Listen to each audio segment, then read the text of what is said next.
Good morning. Handshake. My name is Dorothea Swiftwolf, and I'm very honored to be here this morning. I didn't send in a bio, so is that better? Do I need to start over? Dan saying good morning. My name is Dorothea Swiftwolf, and I'm very honored to be here this morning. I am currently the acting supervisor with Victim Services with the Saskatoon Police Service. Previously, my role was a missing persons liaison. The primary goal is to meet the unique needs of the families left behind and to support hope. I have been very blessed throughout my life to know Walter Linklater. Throughout the years and throughout my personal life and professional life, the lessons that he shared with me all hold dear to my heart. The theme of the conference is simple but very powerful message: be a good person and live a good life. Walter always told me to use my voice in a good way. So throughout my life, professionally and personally, I've tried to use my voice to give comfort, a simple moment of love and peace and respect, and to treat others the way I'd like to be treated. With this teaching of sharing moments, it helps me help the families that are walking the journey of ambiguous loss by simply supporting hope. Once again, I am truly honored to be moderator for this panel. Good morning. So I'd like to start with Brian Alferson. I apologize if I messed up your name. I try.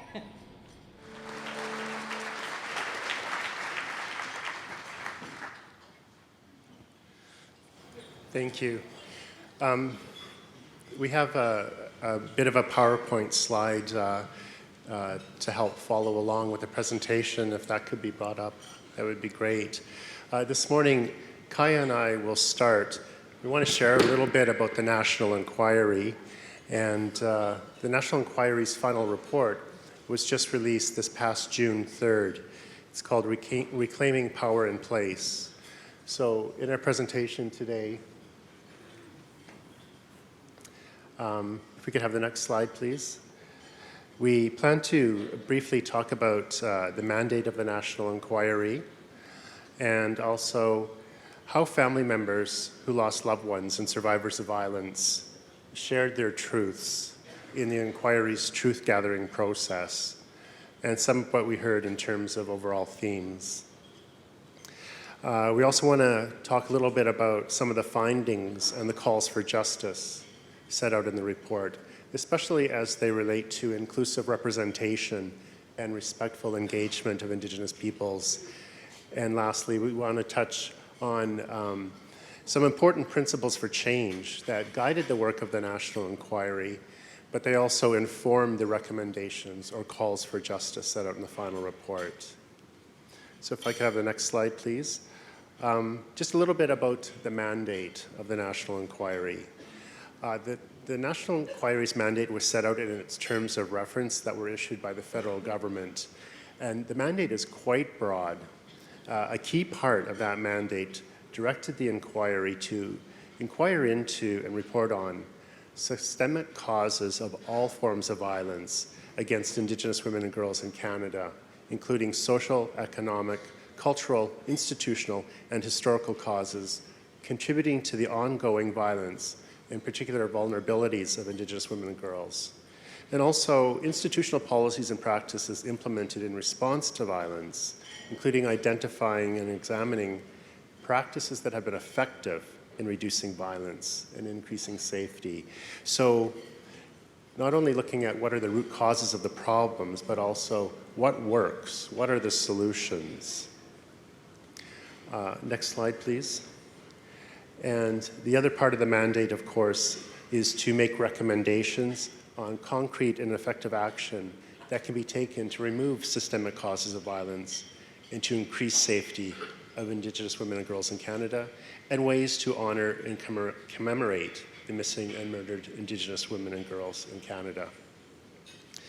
So those are the main parts of our mandate. Reporting on all forms of violence against Indigenous women and girls in Canada is a very broad mandate. It includes many issues such as family violence, institutional racism and health care, child welfare and policing, and the justice system, just to name a few.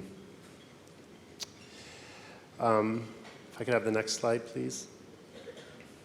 The National Inquiry's terms of reference also directed that the inquiry's process was intended, to the extent possible, to be trauma-informed, which is mentioned more than once in the terms of reference, to provide opportunities for persons, families, and community members to express and share their experiences and views, and to be culturally appropriate, and to promote and advance reconciliation, and to contribute to public awareness about the causes of and solutions for ending violence. The National Inquiry's mandate was also broad in terms of its jurisdiction, both federally and in every province and territory from coast to coast to coast. So in addition to our federal terms of reference, each province and territory issued an order in council or administrative decree based on their own public inquiry jurisdiction. So in a sense, creating 14 joint or parallel inquiries in each province and territory and federally. So a little bit about our truth-gathering process. With respect to our truth-gathering process, family members who lost loved ones and survivors of violence who decided that they wanted to participate in the National Inquiry's truth-gathering process were heard from first in Part 1, community hearings. And they were giving options of how to share. So they could share by attending a community hearing and sharing their truth in public in front of commissioners and the room and being live streamed. Or they could attend a community hearing and have a hearing in front of a commissioner in private if they were more comfortable being in private. There was also the option of having a statement gatherer who was not a commissioner record their story in a place that was convenient for them, and then the commissioners could look at that recording afterwards. There was also the option of sharing through artistic expression. We also had witnesses from various organizations and institutions in what we call Part 2 institutional hearings, and we also heard from elders, knowledge keepers, and others in our expert and knowledge keeper hearings. So overall, set out in the next slide, 2,386 people participated in the truth-gathering process in total. 1,484 family members and survivors provided testimony. 819 individuals shared through artistic expression. And we heard from 83 experts, knowledge keepers, and witnesses from institutions and organizations as well. The National Inquiry carried out 15 community hearings and 3 statement gathering events across the country. There were also 9 knowledge keeper, expert, and institutional hearings held across the country. So that's a bit about the process and how we went about gathering all the truths from family members and survivors and hearing from other witnesses.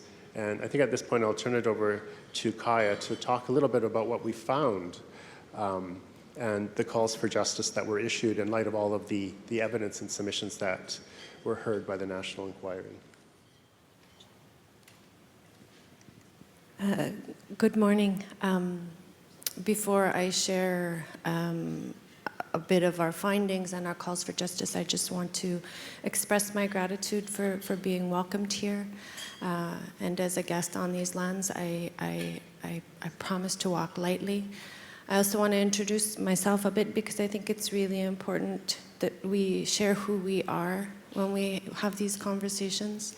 I am a non-Indigenous woman. My mother was French and my father is British, and I acknowledge that I come from colonial privilege.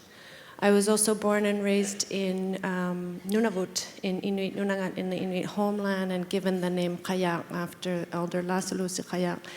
And because of that gift and privilege of my name, no one spoke English to me. So I'm fluent in Inuktitut, and that's a huge gift and a privilege that I want to acknowledge and express my gratitude for. I want to acknowledge the families and survivors in the room, those that shared with us, those that chose not to. I respect everybody's journey. And I really do want to acknowledge the spirit of the women and girls. I've been taught that they are with us every time we talk about this, and I truly believe that they were with us throughout this work. As Brian shared with you, we heard from thousands of people, women, men, gender diverse people, youth, elders, knowledge keepers from across the country, and we learned so much. And at the end of the day, after hearing those thousands of testimonies, when it came down to asking and answering that question, what is the root cause of violence? What are the systemic causes of violence? It was quite clear that the root cause of the violence is the system, the colonial systems that have been imposed on Indigenous peoples. So I'm going to go over our overarching findings, sort of the key findings that we made and that help explain a lot of the calls for justice. First of all, the root cause of the violence is a significant, persistent, and deliberate pattern of human rights and Indigenous rights violations and abuses, perpetuated historically as well as today by the Canadian state against Indigenous peoples. These systems have been in place and designed to displace Indigenous people from their lands, from their social structures and governance, and has been enacted to eradicate their existence as nations, communities, and individuals. It is the result of these government actions, policies, and laws, human rights violations and Indigenous rights violations that is the root cause of the disappearances, murders, and the violence experienced by Indigenous women and girls and 2S LGBTQIA people. It is genocide. There's no other word to describe it. To overcome and end the genocide, an absolute paradigm shift is required to dismantle colonialism in our systems and in our societies. All these ideas and instruments of colonialism that are seeped with racism, misogyny, must be rejected at all levels of government and throughout our society. Canada is bound by laws that Canada has created or signed on to that speak directly to protection and the safety and security of Indigenous women and girls and gender diverse people, but Canada has failed to protect and uphold these rights. Often they have violated them intentionally. Further, the Canadian legal system fails to hold the state accountable for these failures and actions. The system isn't meaningful for Indigenous women and girls and gender diverse people for remedy. The political rights of Indigenous women and girls and gender diverse people has been actively and systematically denied, displacing them from their traditional roles in governance and leadership. Removing Indigenous women and girls and gender diverse people from their roles as leaders within the community is a root cause of the violence, and failing to put them back in their place and create that space for them will cause the violence to continue. We need to recognize that Indigenous self-determination and self-governance in all levels of our society is required to properly serve and protect Indigenous women, girls, and gender diverse people.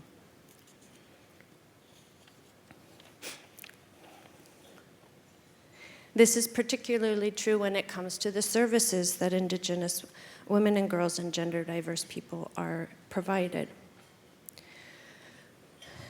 Those are some of the key findings we've made, and some of the key findings that help inform how we understand what we do next.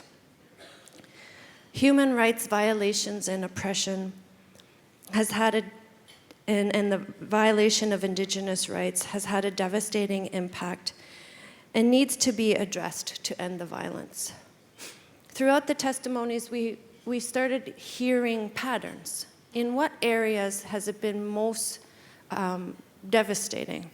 How have these human rights and Indigenous rights violations impacted the community?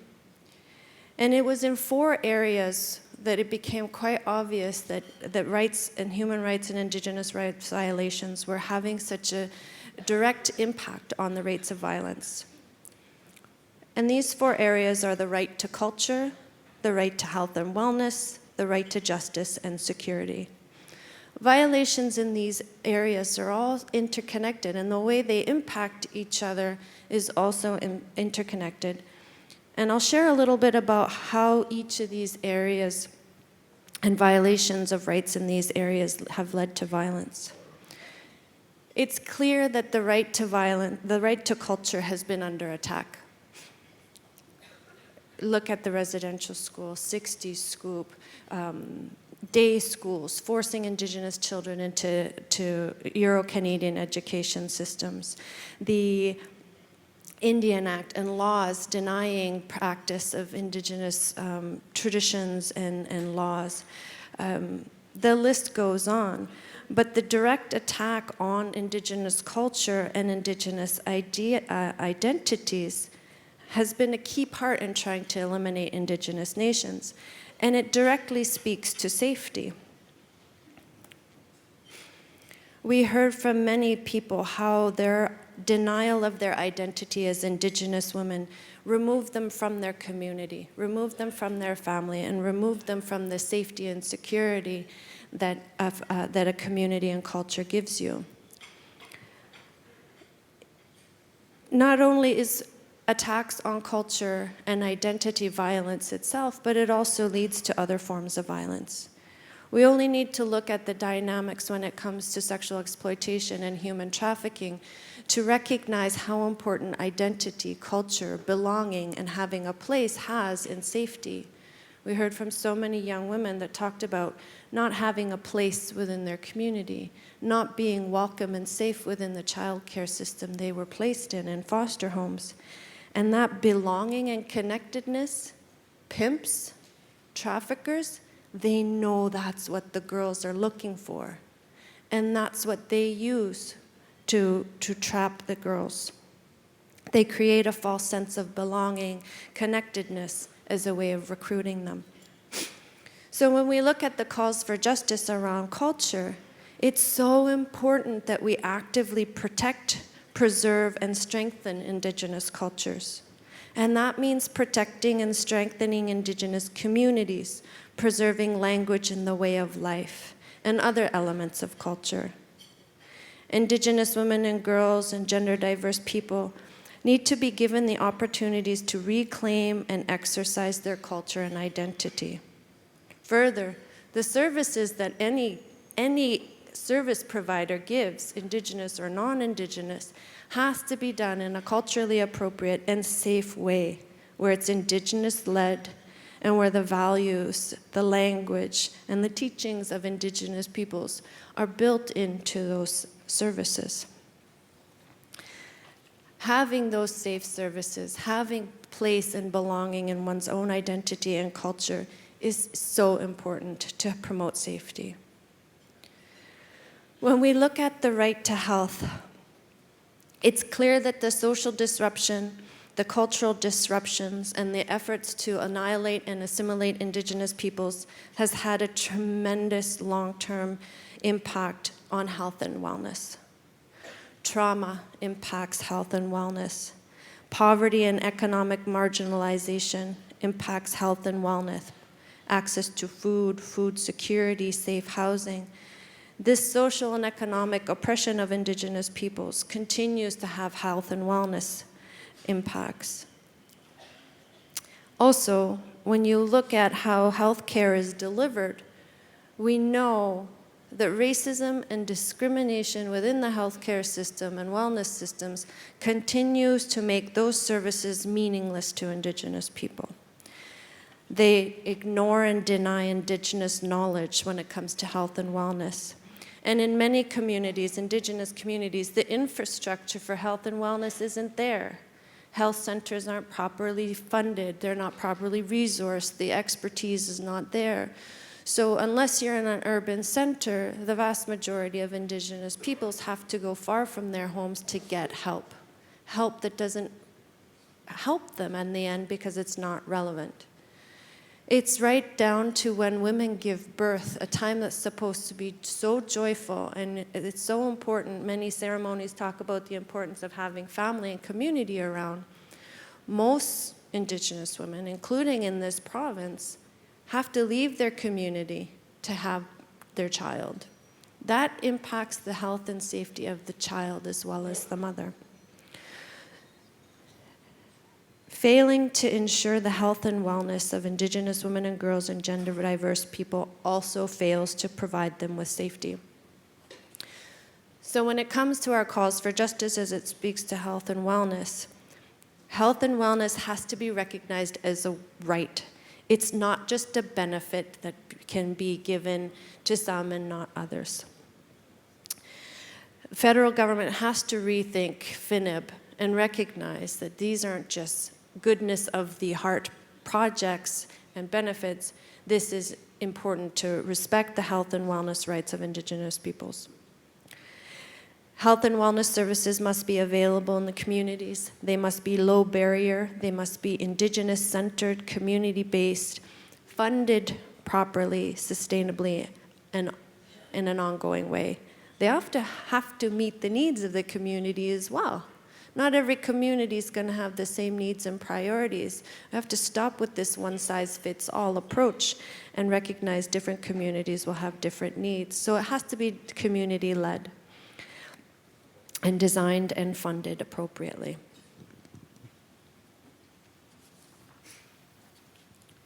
The right to security is also very important.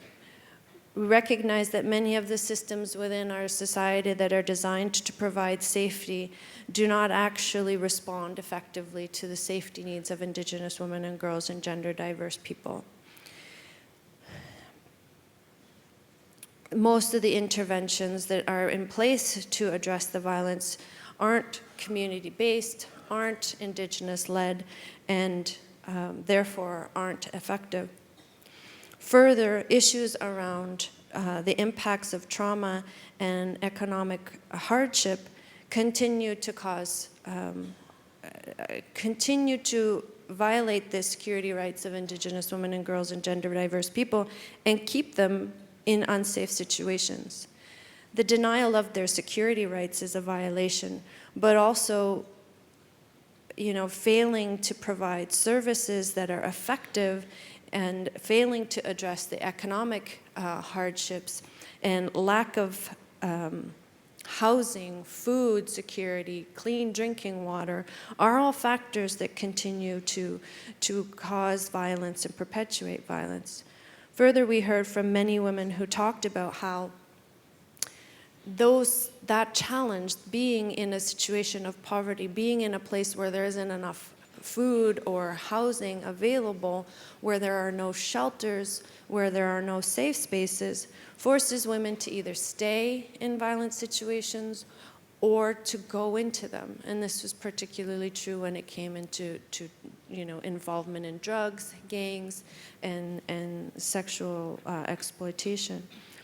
So by not addressing security, economic security, housing, food, we're pushing women towards situations of violence and forcing them to stay in them.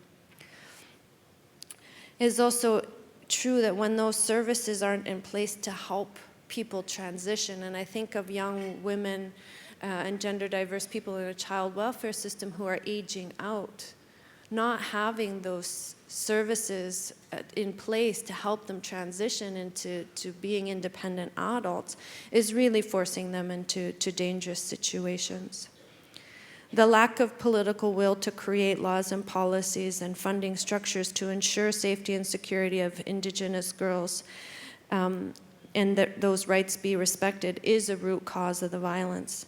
And the solutions are found in the knowledge and the expertise of Indigenous women and girls and gender diverse peoples and their communities. We heard from many who talked about community and grassroots. We heard from many community and grassroots groups that are actively deconstructing colonial structures and implementing their own solutions, and those solutions are finding success. Those solutions need to be properly funded. They need to receive long-term, stable funding. Indigenous women and girls and gender diverse people need options to advance themselves, to create capacity, training, education. And this work has to be done in a self-determining way. Economic development is important. Jobs are important. But as we as societies advance our economic opportunities, we have to make sure that these actually support and help the advancement of Indigenous women and girls as well. And they aren't just enriching part of the community.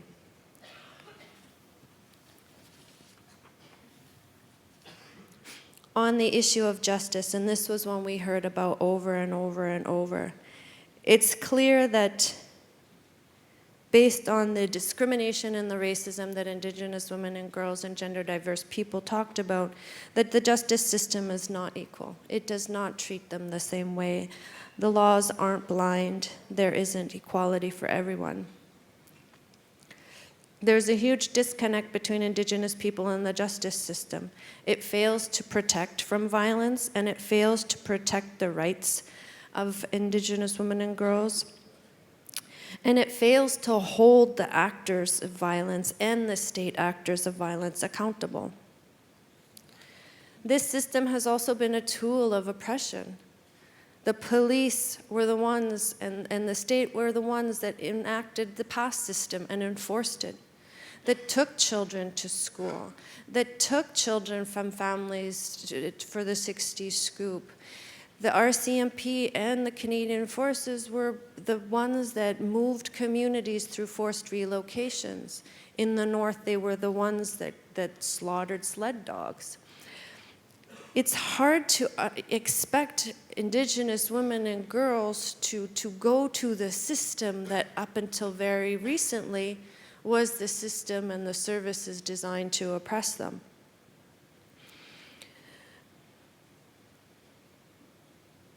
So when we look at the calls for justice as it relates to justice itself and the rights to justice, it's really, and this is an area that has been studied heavily and many other recommendations have come forward. We call on governments to act on those previous recommendations and to take actions to really transform and fundamentally reorient the relationship between Indigenous women and girls in these institutions, and really design them in a way that they provide the protection that they are legally required to do. Further, these systems have to get, how do I put this, accountability. These systems, the criminal justice system, the courts, the police, corrections, child and family services have so much power.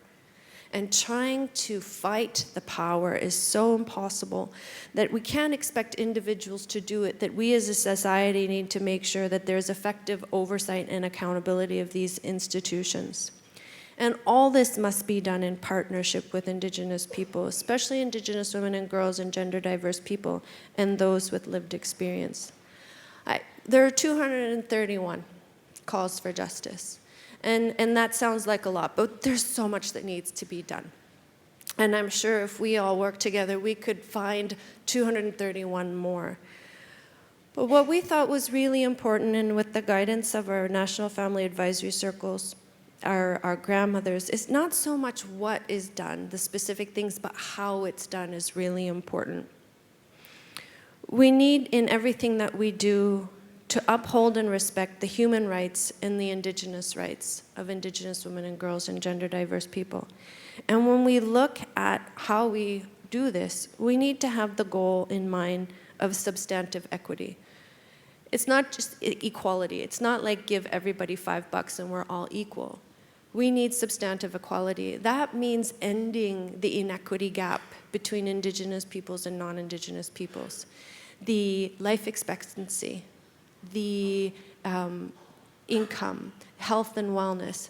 Right now, when you look at the indicators of health, you'll see that Canada is ranked amongst the highest in the country, but when you look at the health and wellness of Indigenous peoples, the country looks very different.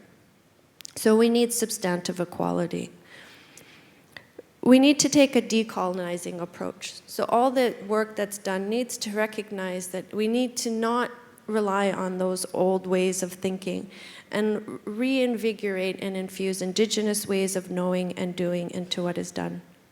Families and survivors need to be included in this work. Their lived experience tell us what's not working and what needs to be done, and that's so important. Self-determination is key.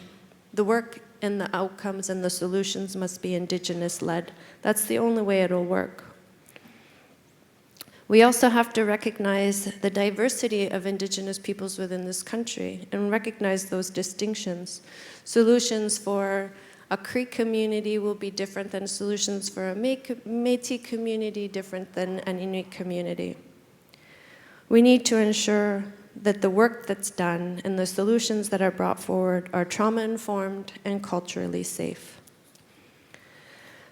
I'm going to end with what we've called our 4 pathways that maintain this colonial violence. How have these systemic oppressions and human rights violations and treaty and Indigenous rights violations persisted for so long? Why aren't things changing? And how can we disrupt it?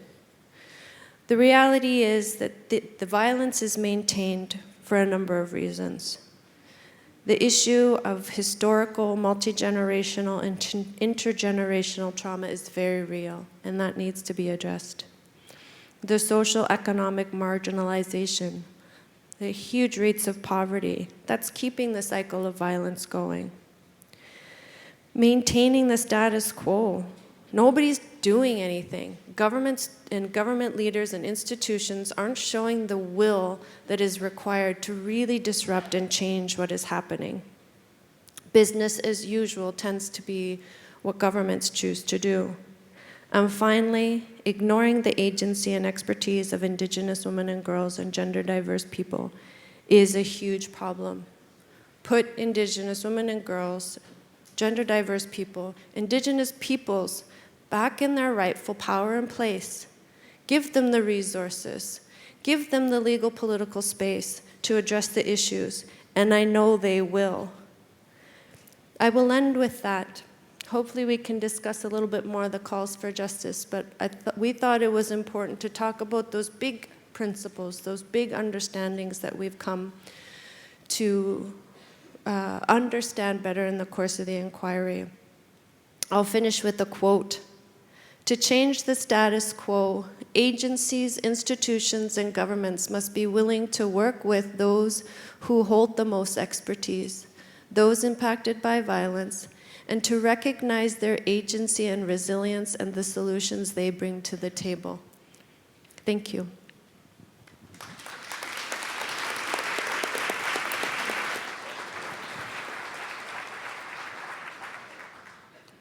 Thank you, Kaya.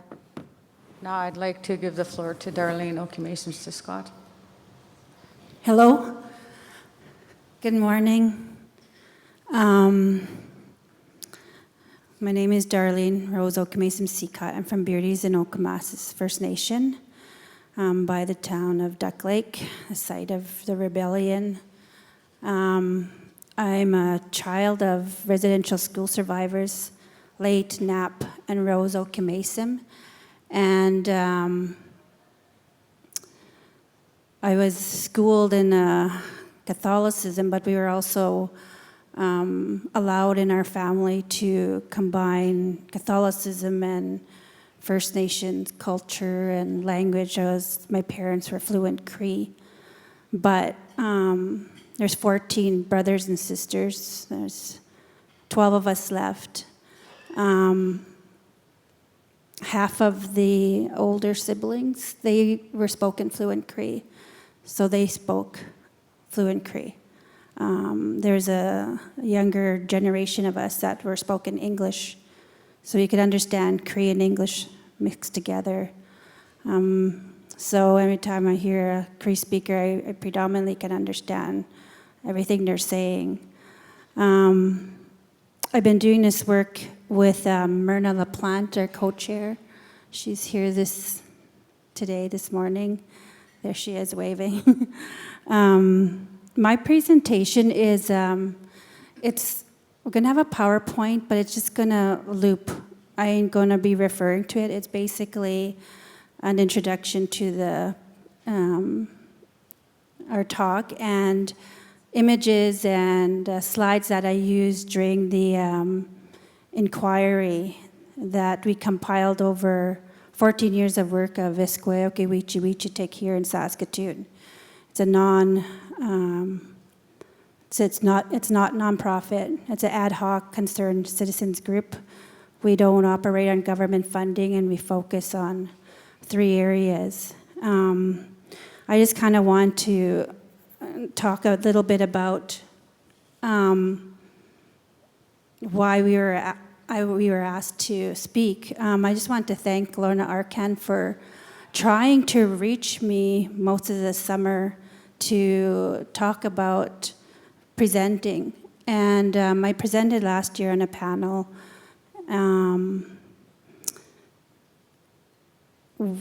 I was really excited about it at the beginning, but then a lot of life experiences took place. I don't even know where to start, but I'm going to try not to cry, but I just want you guys to know what kind of energy and passion it takes to do this work. You know, my little grandson got really sick. He had seizures. And then my niece committed suicide. And another niece that died. Suddenly from staph infection on her leg. My ex-mother-in-law, my cousin that was paraplegic.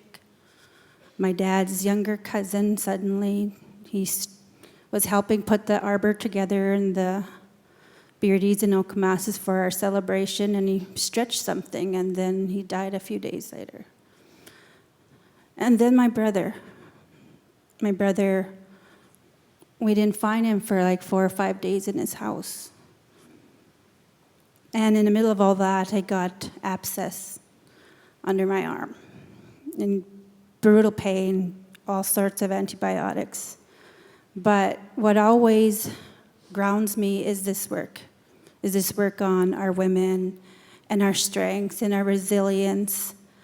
And I'm so proud of all of that. I'm really proud of all the women that are here and the men that are sitting amongst us and with us.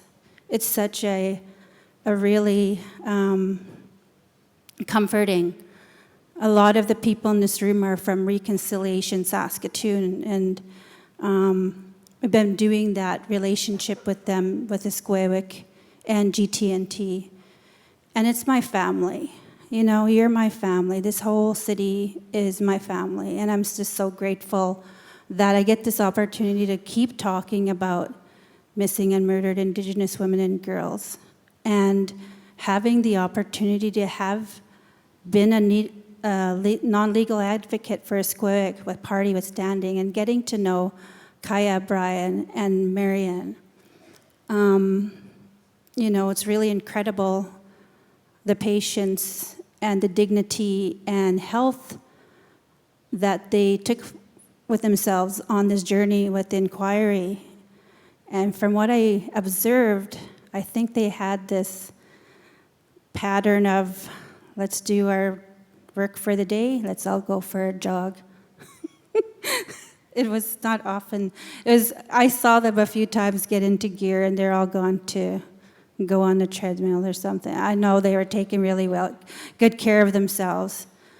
And we were all taking care of it, all of these environments that we were in during the inquiry. We had knowledge keepers, we had medicine women, we had prayer, we had nutrition.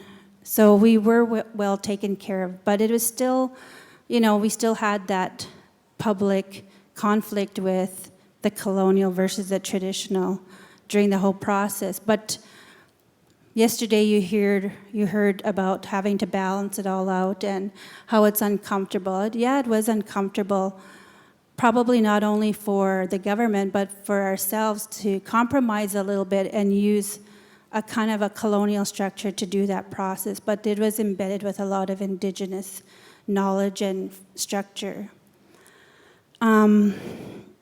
I kind of want to just go over the TRC 41, which we were asked to kind of talk about, and I'm not going to say a whole lot, I just wanted to read it. We call upon federal government in consultation with Aboriginal organizations to appoint a public inquiry into the causes of and remedies for disproportionate victimization of Aboriginal women rights. One was to investigate, two was to link to intergenerational residential school. I also want to kind of never forget that we have families that we're talking about. And in our work with Esquewa here in Saskatoon, we did work or come in contact with families that we helped support: the Victoria Nashikapo family, Darlene Bossy Muskego, Marie Lassasse, late Shelley Gail Napope's family, Karina Beth Ann Wolf's mother, Melanie Geddes' mother, Amber Redmond's mother, Emily Osmond, Myrna's aunt, Maxine Wapas, Happy Charles, Violet Chief, Ashley Moore. And these are some of the families that we've supported over the years and have gotten to know and really protected their stories and their experience.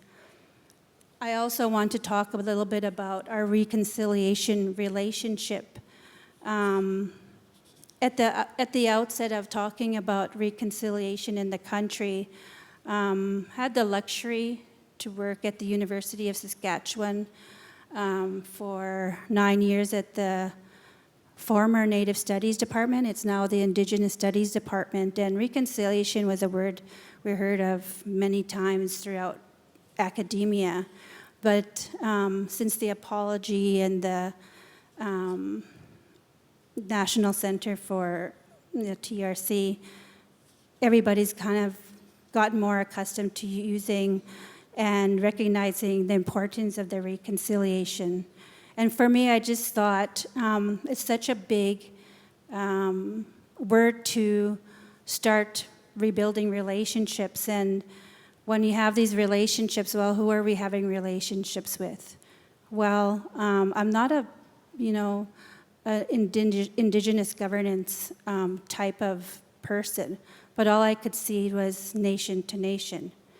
And we also needed to see that we had to root it in recognition of each other. If we didn't have it, we would have confusion, chaos, and division, and trivialization of our Indigenous experience. We also, what I found with reconciliation was the opportunity for Esquewa and GT&T to be part of the first Reconciliation Saskatoon. Started off with maybe a dozen organizations in the city, and today there's about 80 plus organizations. And many of you probably know that there's a Rock Your Roots walk on June the 21st. And we spent the year preparing for that and meeting with each other once a month at Comfy.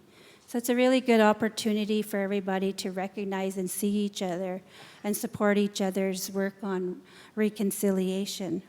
And predominantly that relationship and that process was the TRC calls to action. Missing Women was part of that. Now we're trying to find a way to kind of maybe equalize TRC calls to action to the calls for justice. And there's a lot of interconnectedness, so it wouldn't require, a big new wheel to be built. There's a lot of foundation here in the room, and with Reconciliation Saskatoon. What I found with Esquewick and GT&T, our contributions was predominantly awareness and the arts. I had also want to kind of talk about 4 areas where, the non-Indigenous people in the room can understand the need for this relationship to work. Respect, recognition, cooperation, and partnership. With respect, we need more new, different patterns of behavior. That's very important. Recognition is just reminding everybody of our history, of our rights, of treaty, and having to work together in peace and friendship. In cooperation might involve the voice of Indigenous people to lead the conversation. Yesterday I heard someone say, well, so long as the conversations are balanced. Well, sometimes Indigenous people need to create an imbalance for the other to recognize it's been imbalanced for a long time. And it is our right to speak more, speak longer in certain environments. And in partnerships will require changing your policies, your documents, and for government legislation. So these are the kind of areas that I know is a good part of reconciliation, TRC 41.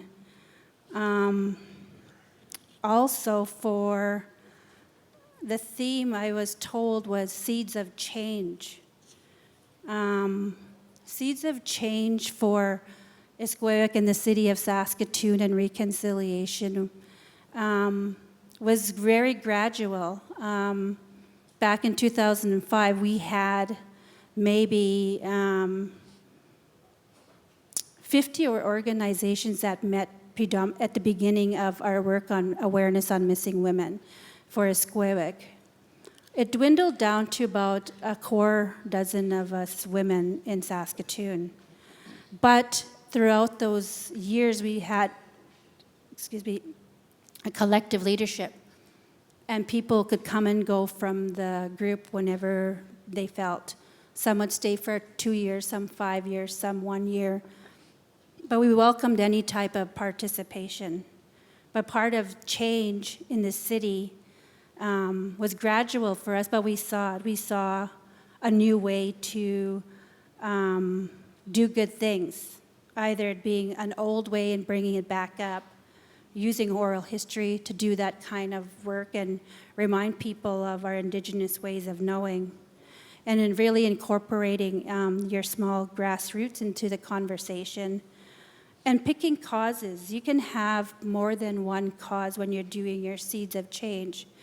In particular, missing women, we have no choice but to add a few more causes to that. That's Indian residential school, survivorship, and awareness and education, and the 60 Scoop. And right now, there is the class action on day school. I'm a day school applicant. Yeah, I've had a few experiences in there that were not pleasant, but I had really loving parents, so kind of balanced out my, difficulties when I was 5 years old. But also, when you have these seeds of change, your life changes. My life has changed so much doing this work, and not because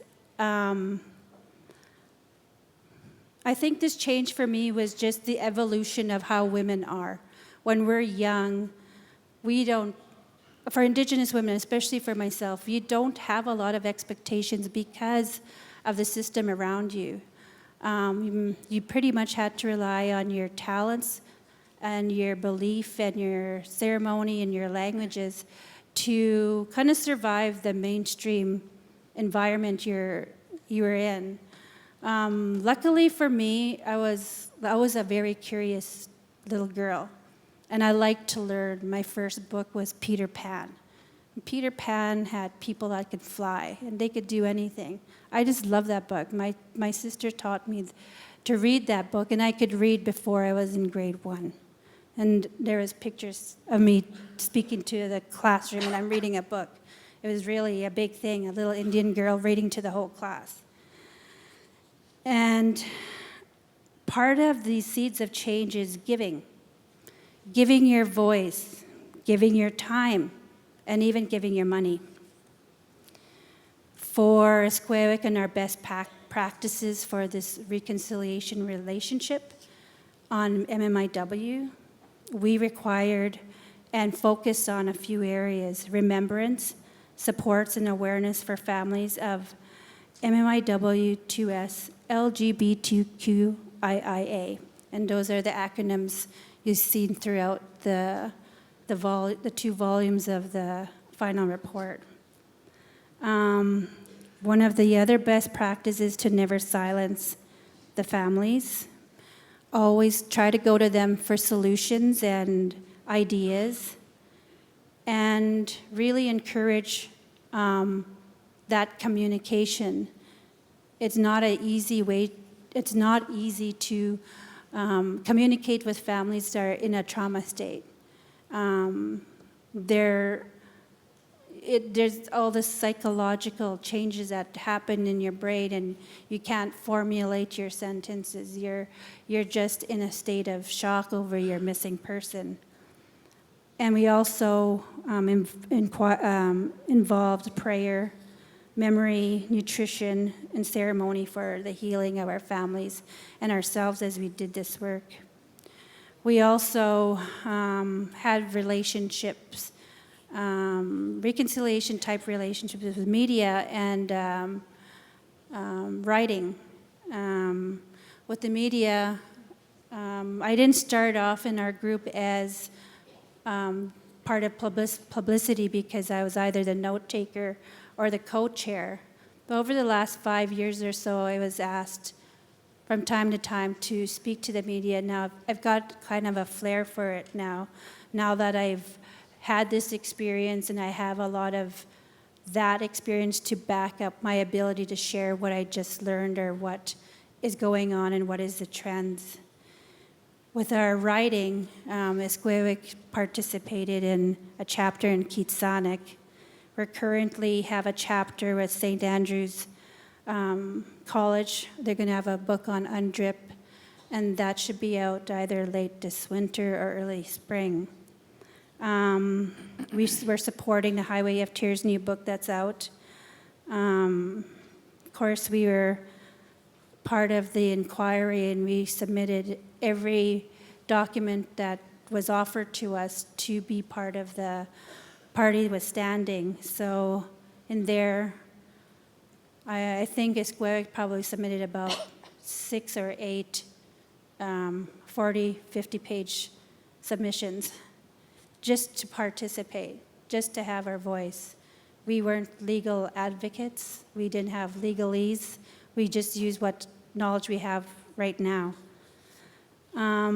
There is something else I want to kind of talk about, and that's the sustainable developments. And I saw Elizabeth May on one of the debates last week. She wore a sustainable development button. So basically, that's a worldwide process with human rights and United Nations, and they have 17 pillars. Canada rated 1.5 out of 7 of those pillars. So basically, Canada is still not a very developed country in terms of human rights, especially towards Indigenous women and girls in our communities. I attended a sustainable development strategy type workshop earlier this year, and we had an exercise where we had to kind of sticky note to every one of these 17 pillars. Iskwaywik and missing women and Indigenous people in general hit 11 of the 17.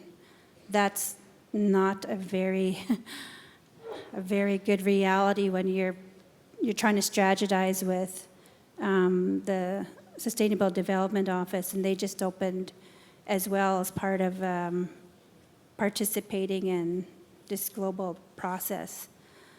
The other things that I want to kind of share is the kind of opportunities and requests that are made to Iskwaywik and our members, and Myrna can attest to this, and she has different requests from communities, and her role is in the National Family Advisory Circle for the inquiry. But for me in particular, right now, I've been kind of ad hoc working with a U of S group on gender-based violence and reproductive health rights in the medical curriculum. So because of my background working at the university and on MMIWG and the stuff I learned with the health detriments of missing women, I was able to kind of help them a bit. Recently, we were asked by the Sask Police College to be on a panel. Unfortunately, both Myrna and myself weren't able to be part of that panel. And the reason for participating in that is we want our police officers to kind of understand, the way Indigenous people are experiencing policing, but also to, allow them to be change makers themselves, because they live as, I'm going to quote Angela, blame, shame, guilt, police feelings. And I really liked when she wrote that in the email towards us, and that's how we change things. Those are part of the seeds of change. I'm sorry to interrupt, darling. Okay. They're standing here telling me. Okay. Alrighty. Okay. All right. I'll just finish this up. So I just want to tell you guys that all of these things are so important. Anti-racism action program with Multicultural Council of Saskatchewan.